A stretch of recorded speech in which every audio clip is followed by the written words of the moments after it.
The founding producers thought it might last a year, but now it's clocked up its 50th anniversary. The ABC's Four Corners program has certainly made its mark, and in Queensland its impact has been extraordinary. The Moonlight State expose of police and political corruption sparked an explosive chain of events that led to the Fitzgerald inquiry and the eventual downfall of the Premier Sir Joh Bjelke-Petersen. But the program's scope didn't stop there. Kieran McKechnie looks back over a handful of Four Corners reports that have had a lasting effect on Queensland.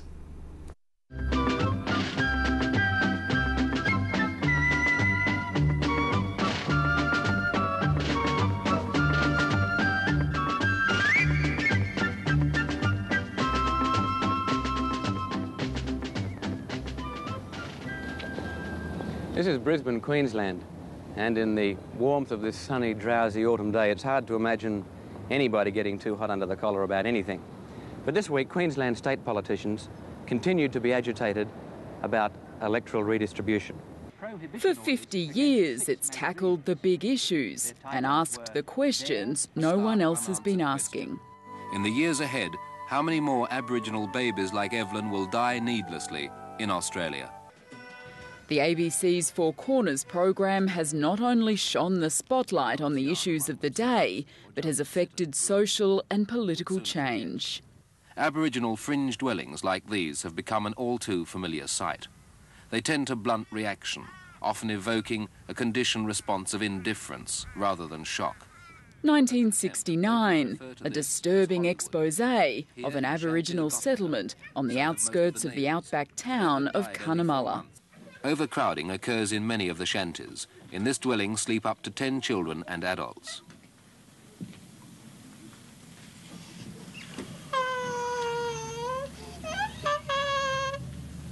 Four Corners challenged local and state authorities about the deplorable living conditions facing Indigenous Queenslanders. Do you think the town has any responsibility at all towards these people, Mr Tompkins? Not more than they've shown. I mean, do you think they've shown enough responsibility in providing the facilities they have at present? Yes. It's a drain on the ratepayers, whose money is very limited. And to my way of thinking, they're certainly not an underprivileged section of the community. It was an early part of establishing Indigenous disadvantage as a running issue and embarrassment for Australia. Veteran ABC journalist Quentin Dempster is a former host of Queensland's 7:30 report.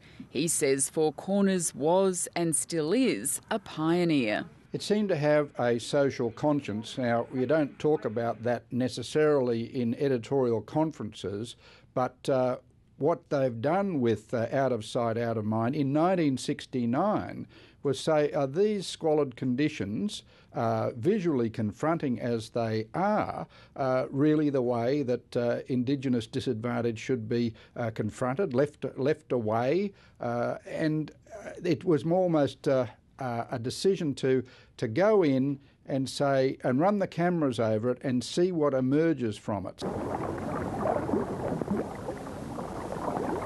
Hugh Reid could be called a coral farmer. He's one of 25 Queenslanders who pay an annual licence fee of $10 for the right to remove coral from the reef for manufacturing souvenirs. In 1967, there was no such thing as environment reporters. But paving the way was a Four Corners report on the impact of coral harvesting on the yet-to-be World Heritage-listed Great Barrier Reef. But how much damage is this coral souvenir trade doing to the reef? The others are the people who take away the coral and sell them to souvenir hunters, tinting them, destroying this wonderful national heritage. It doesn't belong to even Australia, it belongs to the world. I think it should be called the world's Great Barrier Reef. Change, of course, didn't come easy. In 1965, two women chained themselves to the public bar of Brisbane's Regatta Hotel, fighting for their right to be served a drink. If the publican served them with liquor, he faced a fine of £10 to £20. And so did anyone else in the bar who bought them a beer or even shouted them a brandy, lime and soda. The man who said no to the women's demands is the Minister for Justice in Queensland, Dr Peter Delamov. In my view, and in the view of most thinking males, we still regard them as the gentler sex. that we should protect. Mr. Minister, when do you think women will no longer need to be protected? I don't think ever. It took Queensland out of itself because the local politicians, and it happens in New South Wales, I can tell you, they're very insular sometimes. The local politicians would play up to that insularity, and it was another view. You had another set of journalists and producers and camera operators coming into the state and saying, what's really going on here? And sometimes we didn't like what they were finding out about us, but you had to confront it. This is how the young Christian workers' movement in Brisbane destroys what it calls pornographic magazines. In 1967, Four Corners confronted the issue of pornography. On a Sunday morning, in the Brisbane suburb of Chermside, one squad of commandos goes into action. This is not a search and destroy mission, although the young Christian workers probably wish it could be. But at least it does involve direct confrontation with the enemy, the newsagents who innocently assist what the movement describes as the spread of filth. From porn to corruption to female inequality and Indigenous disadvantage, Four Corners has been confronting uncomfortable truths about Queensland for 50 years. Quentin Dempster admits it's not always been welcomed, but it's certainly left its mark on the state. Queenslanders, I confess, and I'm a Queenslander myself, we can be insular types. A lot of the Four Corners stuff went down like a lead balloon. The ABC was a Marxist institution being run by communists in Moscow.